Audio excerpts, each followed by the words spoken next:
Pero Pablo decía que como en el primer viaje el joven había desistido en medio del camino, ya no era confiable. Los eruditos dicen que Juan Marcos era sobrino de Bernabé, otros afirman que era su primo. Para mí ese es un detalle sin mucha importancia. Lo cierto es que estos dos hombres de Dios, Pablo y Bernabé, no se pusieron de acuerdo y tuvieron que separarse.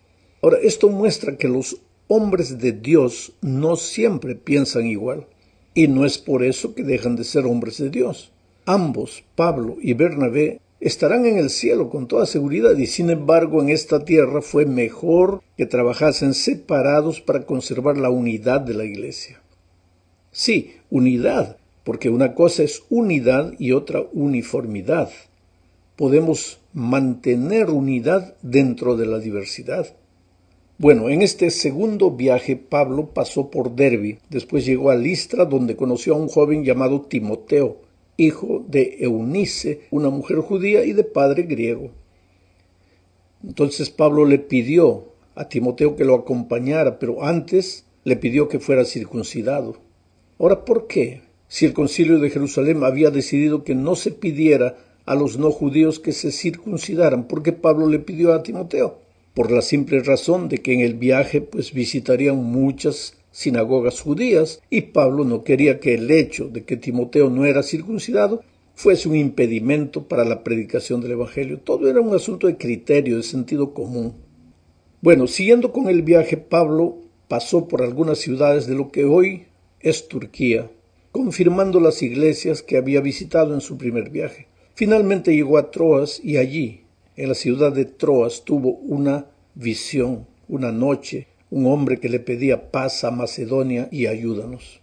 Al día siguiente Pablo compartió esta visión con sus compañeros y todos ellos decidieron atender el llamado divino y cruzar el mar Egeo para llegar a Macedonia. Cuando digo sus compañeros, estoy hablando de Timoteo, estoy hablando de Silas y evidentemente Lucas también andaba con ellos.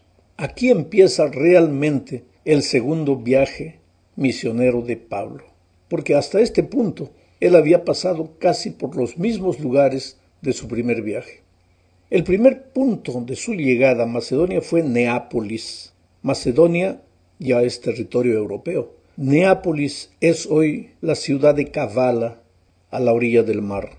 En los días de Pablo era el puerto a donde se llegaba. A unos 20 kilómetros de Neápolis se encuentra la ciudad de Filipos. En realidad, Filipos era en aquellos tiempos la ciudad donde la gente vivía. En Neápolis, en el puerto, no vivía mucha gente. Por eso Pablo se dirigió a Filipos. Aquí en Filipos había un grupo de judíos, pero no había sinagoga. Por eso cuando llegó el sábado, Pablo y sus compañeros se dirigieron al río Crenedis, donde entre los árboles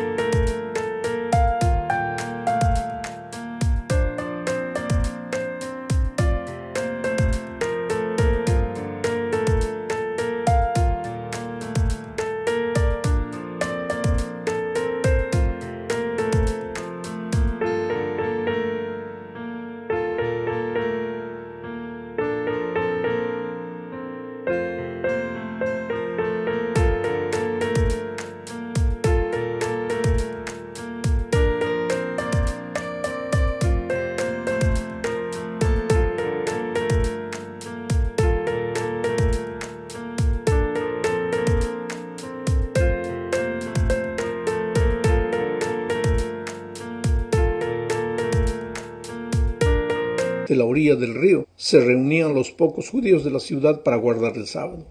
Ese pequeño grupo era dirigido por una mujer llamada Lidia, que fue la primera judía de Filipos que aceptó a Jesús. Lucas relata la historia de este modo en Hechos capítulo 16, versículos 14-15. Entre las que nos oían estaba una mujer llamada Lidia, que vendía telas de púrpura en la ciudad de Tiatira. Lidia adoraba a Dios y el Señor tocó su corazón para que diera cabida a lo que Pablo decía. Cuando ella y su familia fueron bautizadas, suplicante nos dijo: si ustedes consideran que soy fiel al Señor, vengan a mi casa y hospédense allí. Y nos sentimos obligados a quedarnos allí. Fue así que comenzó la obra cristiana en Filipo. Infelizmente, pues la estada de Pablo y sus compañeros en esta ciudad no fue muy grata, porque había una joven adivina que en realidad era endemoniada, que perturbaba a Pablo y sus compañeros. Esta joven adivina le daba mucho dinero, les hacía ganar mucho dinero a sus patrones. Entonces, cuando Pablo expulsó el demonio de esta joven, ella ya no tuvo el don de la adivinación, y los patrones, los dueños, se sintieron atacados y acusaron a Pablo delante de las autoridades, diciendo que habían venido a hacerles perder el negocio, en fin, inventaron un montón de cosas. Y fue así que prendieron a Pablo y Silas, y los castigaron, les laceraron las espaldas y los arrojaron en la prisión, advirtiendo al carcelero que si ellos se escapaban, él pagaría con su vida. Ahora, este incidente de la cárcel es milagroso, porque a medianoche hubo un terremoto y el carcelero, temeroso de que los presos hubieran escapado, intentó suicidarse, pero fue impedido por la intervención de Pablo. Como resultado de esto, el carcelero y su familia también fueron bautizados.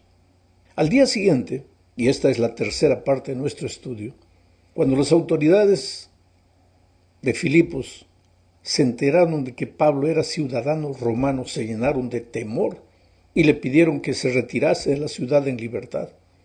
Pablo no quiso discutir mucho y se fue, y pasando por Anfípolis y Apolonia llegaron a Tesalónica.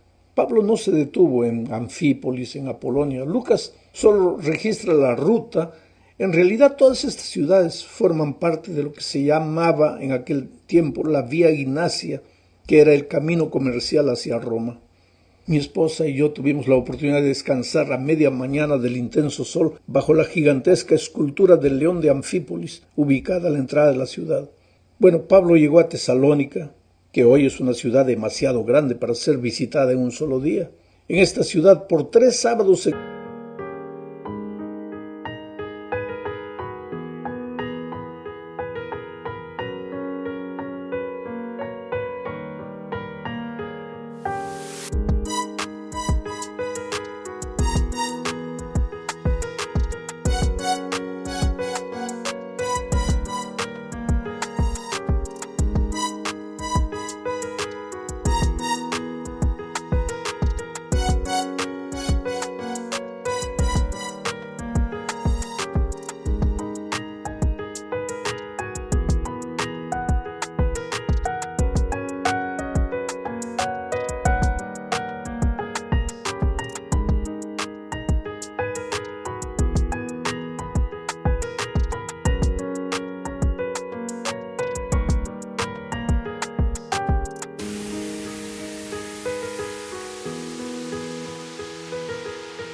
Pablo evangelizó a los judíos y a los griegos.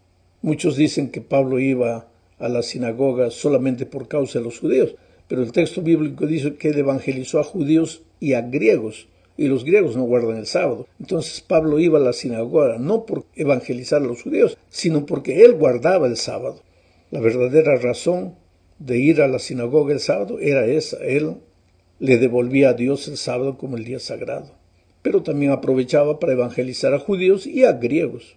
Veamos ahora en qué consistió el mensaje que Pablo predicó en Tesalónica. El texto bíblico dice que estuvo declarando y exponiendo, es decir, declaraba y exponía las escrituras del Antiguo Testamento. ¿Y qué enseñaban las escrituras? Pues que era necesario que el Cristo padeciese, o sea, que Pablo predicó la muerte y la resurrección de Cristo. Te digo una cosa, no vas a encontrar ningún mensaje en el libro de los Hechos, predicado por Pablo o Pedro, en el cual la muerte y la resurrección de Cristo no constituyan el tema central. Hoy generalmente no se menciona mucho la resurrección como parte de nuestro mensaje, pero tenemos hoy un Cristo vivo en el santuario celestial intercediendo por nosotros, y la obra de Cristo en el santuario tiene que ser destacada, pero naturalmente para eso tenemos que predicar también el tema maravilloso de la resurrección, porque Cristo no solo murió, por nosotros, sino que resucitó y en este momento intercede a partir del año 1844 en favor de sus hijos, porque la hora del juicio ha llegado. Bueno, muchos judíos creyeron en Tesalónica, pero los que no creyeron, pues se levantaron a la ciudad y partieron a perseguir a los apóstoles. Ellos una noche se escondieron en la casa de un hombre llamado Jasón, porque venían a prenderlos y a agarrarlos. Entonces los hermanos creyeron prudente que Pablo y sus compañeros pues escaparan de la ciudad de Tesalónica. Fue así que ellos se dirigieron a Berea, que no está muy lejos de Tesalónica, tal vez 1 hora por tierra hoy. Hechos 17, 10 al 15 relata así. Voy a ir comentando a medida que leo el texto. Esa misma noche, ¿qué noche? La noche en que se escondieron en la casa de Jasón. Esa misma noche los hermanos enviaron a Pablo y Silas hasta Berea. Y cuando estos llegaron allá, entraron en la sinagoga de los judíos. Estos eran más nobles que los de Tesalónica, pues recibieron la palabra con mucha atención y todos los días examinaban las escrituras para ver si era cierto lo que se les anunciaba. En ese viaje que hicimos en mayo pasado, mi esposa y yo tuvimos la oportunidad de llegar al lugar donde estaba la sinagoga de los bereanos. Hoy día ya no existe más sinagoga. Hoy día los ortodoxos han construido una pequeña capilla ahí. Pero era en ese lugar donde se reunían los judíos y estudiaban la palabra de Dios todos los días. Pablo destaca el espíritu de los bereanos como cristianos que aceptaron la palabra de Dios, pero la estudiaban, la examinaban. La fe de ellos no era solo en base a la palabra del apóstol, sino que querían comprobar que todo lo que creían estaba escrito en la palabra de Dios. Y ese es el verdadero espíritu del cristiano. No creer en lo que los otros dicen solamente, sino analizar, leer con los propios ojos lo que la palabra de Dios dice. Sigo leyendo el texto. Entre los que creyeron había distinguidas mujeres griegas y un buen número de hombres. Cuando los judíos de Tesalónica supieron que también en Berea Pablo anunciaba la palabra de Dios, fueron allá para alborotar a las multitudes. Ya les dije, estaba solo a 1 hora. Hoy día no, de carro. Ese tiempo demoraría un poco más, pero era relativamente cerca. Los que habían perseguido a Pablo, Silas y Timoteo en Tesalónica, ahora cuando se enteraron que estaba en Berea, fueron para allá. Sigo leyendo el texto. Pero de inmediato los hermanos enviaron a Pablo al mar, mientras Silas y Timoteo se quedaban allí. Los encargados de trasladar a Pablo lo llevaron a Atenas, y a Silas y a Timoteo les ordenaron que se reunieran con él tan pronto como pudieran, y así lo hicieron. Ahora, querido, vamos a Atenas. Esta es la 4ª parte de nuestro estudio. Pablo esperaría en Atenas a Silas y a Timoteo. Él quería que Silas y Timoteo visitaran a los creyentes en Tesalónica para ver cómo estaban progresando en la fe.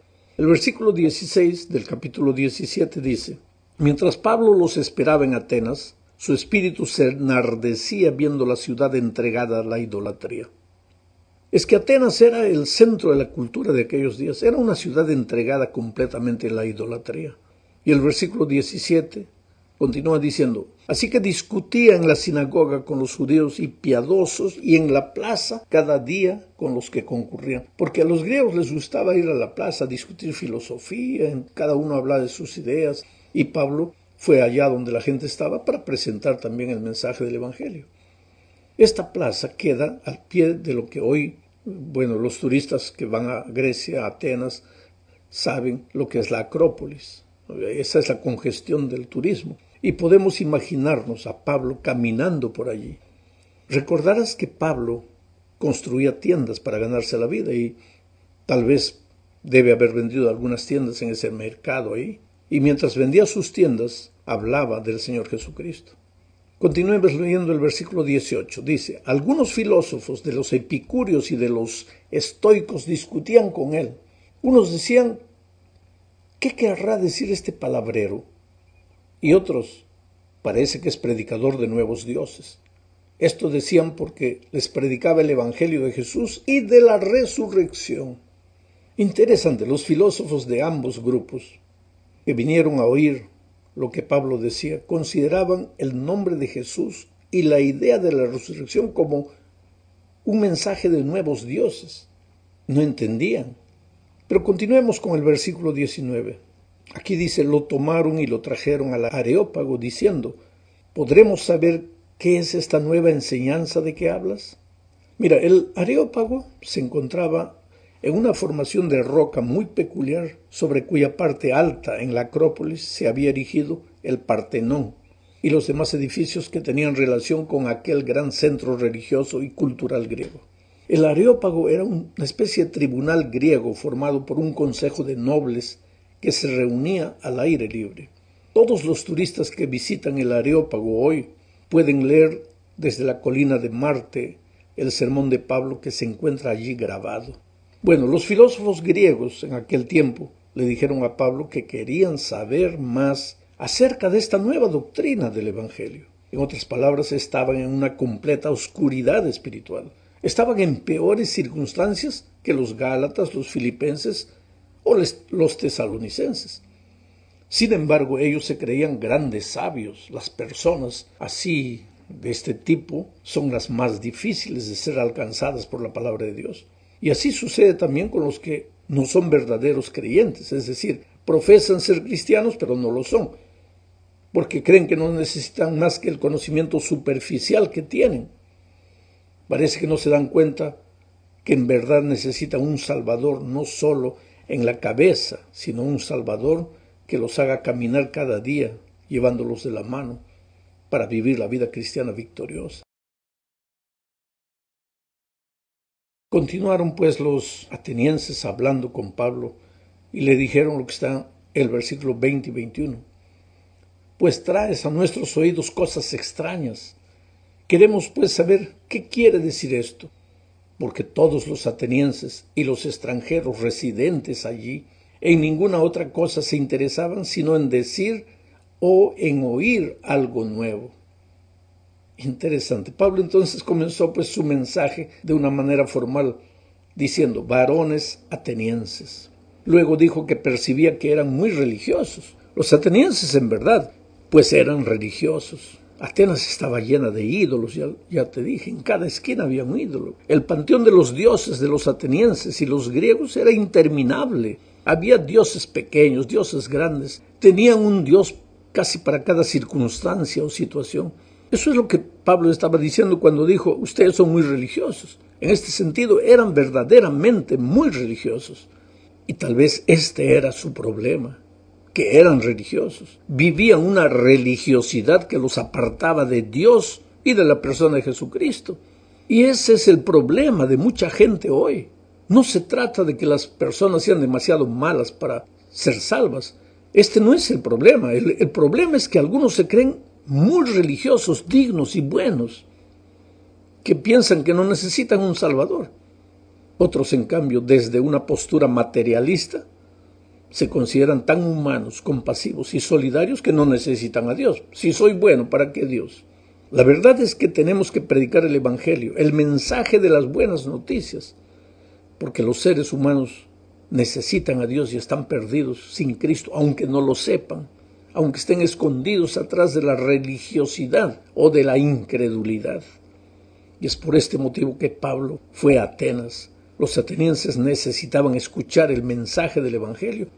Y destacaremos pues el hecho de que en Atenas Pablo no fue a la sinagoga. Comenzó su discurso magistral dirigiéndose a los varones atenienses.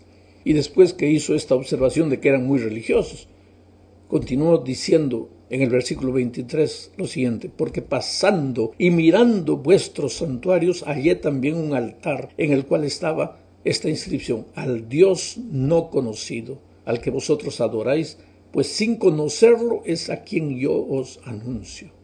Pablo les dijo, pasando y mirando vuestro santuario, es decir, Pablo había visto los objetos de la adoración del pueblo, había visto sus altares, sus ídolos, sus templos. El hecho era que ese hermoso templo que llamaban el Partenón era un templo dedicado a Atena, la diosa virgen de los atenienses. Había ídolos por todas partes y Pablo había tomado nota de esas circunstancias y de que entre todos los ídolos había encontrado un altar que tenía la inscripción al Dios desconocido. La cantidad de conversos en Atenas fue reducida. El sermón de Pablo en el Areópago es impresionante, no tengo tiempo para comentarlo. No solo citó el texto bíblico, sino que citó a los literatos de ese tiempo, a los poetas, a los filósofos. Trató de hablar para gente de alta alcurnia, gente filósofa. Tuvo pocos resultados, pero tuvo, y buenos resultados, porque mucha gente influyente se convirtió. Dionisio, por ejemplo, un miembro del Areópago, se convirtió. Dámaris, para mencionar a una mujer en ese tiempo, tiene que la mujer haber sido importante. Pero de Atenas Pablo se dirigió a Corinto, y aquí termina el comentario esta semana. A mi esposa y a mí nos llevó apenas un par de horas ir de Atenas a Corinto por tierra, dirigiendo un carro. Pablo se quedó 1 año y medio en Corinto. Aquí el apóstol conoció a 2 grandes amigos llamados Aquila y Priscila. El relato sugiere que estos, Aquila y Priscila, ya eran cristianos cuando llegaron a Corinto, habían venido expulsados de probablemente Roma en la deportación que el emperador Claudio realizó. ¿Cuál fue el resultado de las actividades misioneras de Pablo en Corinto? Fue extraordinario, porque debido a los pocos resultados de su discurso intelectual allá en Atenas, cuando llegó a Corinto, Pablo dijo, no, ahora me he propuesto predicar a Cristo y solamente a Cristo crucificado. Y el éxito fue extraordinario en Corinto, porque cuando tú levantas a Cristo, pues las personas son atraídas a Jesús. A pesar de la fuerte oposición judía, el mensaje de Pablo prevaleció. Algunos judíos creyeron, al igual que algunos gentiles adoradores de Dios. Entre los conversos estaban Crispo, el dirigente de la sinagoga, y toda su familia. Muchos corintios creyeron y se bautizaron. Sin embargo, la situación entre los judíos era bastante tensa. Los judíos nunca dejaron en paz a Pablo. Y pues también ya había llegado el momento de regresar a Antioquía, así que Pablo de ahí de Corinto se dirigió a Efeso. En Efeso dejó a Aquila y Priscila, pasó algunos días con ellos ahí y después reanudó el viaje hacia Antioquía. Más tarde regresaría a Efeso y nosotros veremos tal vez en un estudio posterior la obra maravillosa